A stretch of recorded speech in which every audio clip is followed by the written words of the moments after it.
Icare, alors, donc, en fait, ça a plusieurs significations. On a fait exprès de laisser le flou à nos lecteurs pour deviner la subtilité de ce choix-là. Icare, il y a la première explication, c'est I comme Icare, c'est une mythologie, en fait, c'est une histoire de la mythologie grecque. C'est l'homme qui rêve de s'envoler et qui se fait brûler les ailes parce que ce sont des ailes de cire, et après il renaît de ses cendres. Et donc c'est pour donner une idée sur les ressources humaines qui sont capables de se battre pour réussir dans la vie. La deuxième signification, c'est I care en anglais, qui veut dire donc que ça m'interpelle, ça m'intéresse. Et la troisième, c'est Icare, initiative, carrière et emploi, qui sont en définitive les trois mots-clés de notre ligne éditoriale. En fait, c'est une histoire ancienne. En 1994, j'étais rentré de l'étranger la première fois en Tunisie et j'ai voulu créer un magazine de recherche et développement pour mettre en avant les projets et les innovations des chercheurs tunisiens. Et on m'a refusé l'autorisation de publier à l'époque de l'Ancien Régime.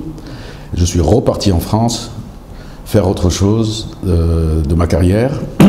Et donc, après la Révolution, j'ai tenu bon, mais entre-temps, ça a changé, ça a évolué.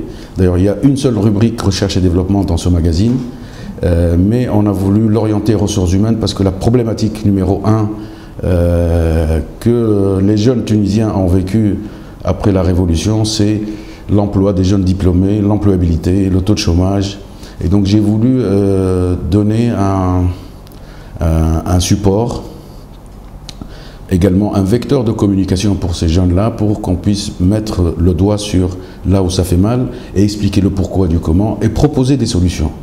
Il ne suffit pas de faire le constat, donc on apporte quelques idées, quelques solutions à travers différentes rubriques. C'est un magazine spécialisé RH, mais les ressources humaines, c'est tellement transversal, ça touche tout le monde, de la famille jusqu'à l'entreprise, en passant par n'importe quel individu qui est sur la planète. C'est une ressource. Pour qu'il puisse manger, il faut qu'il travaille. Et donc il y a une relation employé-employeur ou bien une relation de survie carrément. Alors la cible, elle peut être... Nous, on a déterminé une cible qui va de 18 à 60 ans finalement. Il y a des jeunes qui l'achètent parce qu'ils découvrent des nouveaux métiers. Il y a d'autres jeunes qui l'achètent parce qu'ils sont diplômés et ils cherchent les filières dans lesquelles on va pouvoir trouver facilement de l'emploi. Il y a des parents d'élèves qui l'achètent pour découvrir également les nouveaux métiers et essayer de faire en sorte d'orienter leurs enfants vers des filières qui sont porteuses d'emploi aujourd'hui et demain. Ça ne sert à rien de faire un master de géographie si on se retrouve avec 18 000 diplômés avec un master de géographie qui sont dans la rue aujourd'hui, par exemple. Et donc il y a des cadres également d'entreprises qui l'achètent parce qu'ils découvrent là-dedans de nouveaux outils de gestion des ressources humaines. Nous avons donc dans notre comité de rédaction des personnes spécialisées, des experts en la matière qui nous donnent régulièrement des informations sur des modes de gestion des ressources humaines up-to-date qui sont compatibles avec les outils de l'entreprise aujourd'hui qu'on appelle l'entreprise 2.0. Il y a des outils informatiques de gestion des ressources humaines qui sont nouveaux, des progiciels de gestion finalement. On travaille aussi en partenariat avec des entreprises qui innovent dans ce domaine-là. Si vous voulez, on peut les nommer. Hein. Par exemple, HR Access, qui est notre partenaire et qui développe un progiciel de gestion des ressources humaines, qui est à la pointe et qui est leader dans son domaine. Et donc tout ça, les cadres vont découvrir à travers nos dossiers GRH quelque chose qui les met à jour, que ce soit dans leur poste de responsabilité actuel ou dans leur évolution professionnelle. L'objectif numéro 1 de la rédaction, c'est qu'on puisse apporter de la valeur au lecteur.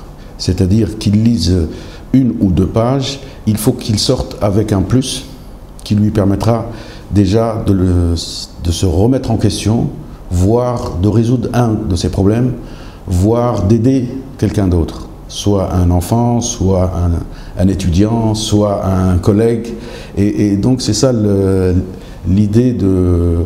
C'est pas un patchwork d'informations. La ligne éditoriale, comme je vous ai dit, Même les rubriques que vous allez trouver de intellect, art et sport futé, on parle également des métiers dans ces domaines-là. Donc il y a toujours initiative, carrière et emploi, ça fait ICAR. Et donc quelle que soit la page que vous ouvrez, vous allez trouver un des trois, voire 2 sur 3, voire les 3 en même temps. Comment donner l'idée et comment donner l'envie à un jeune de créer de la valeur à travers des créations d'entreprises. Il y a une rubrique très intéressante qui attire beaucoup l'attention des jeunes et des parents aussi, c'est ce qu'on appelle les fiches projets que vous allez trouver au début de chaque numéro, où on donne finalement, là je réponds à votre question par rapport à la boîte à outils, on lui donne la possibilité de présenter un projet innovant pour créer une petite structure, une petite entreprise, et ça va jusqu'à lui montrer comment le process, l'investissement, le tableau d'amortissement sur 5 ans, lui donne des conseils également.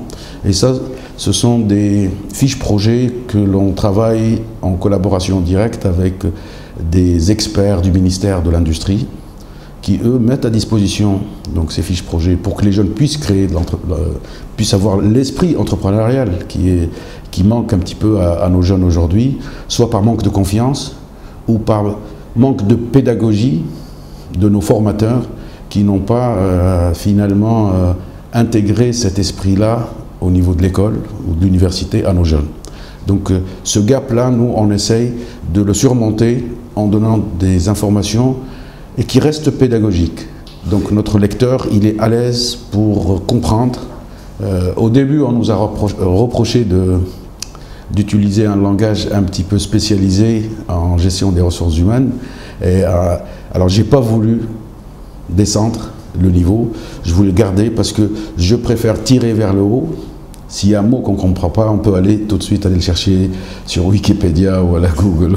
Je vais vous dire, j'espère que vous n'allez pas le prendre comme un luxe, voilà, comme un défaut, mais on veut sélectionner nos annonceurs. Il faut qu'ils soient en phase avec notre ligne éditoriale.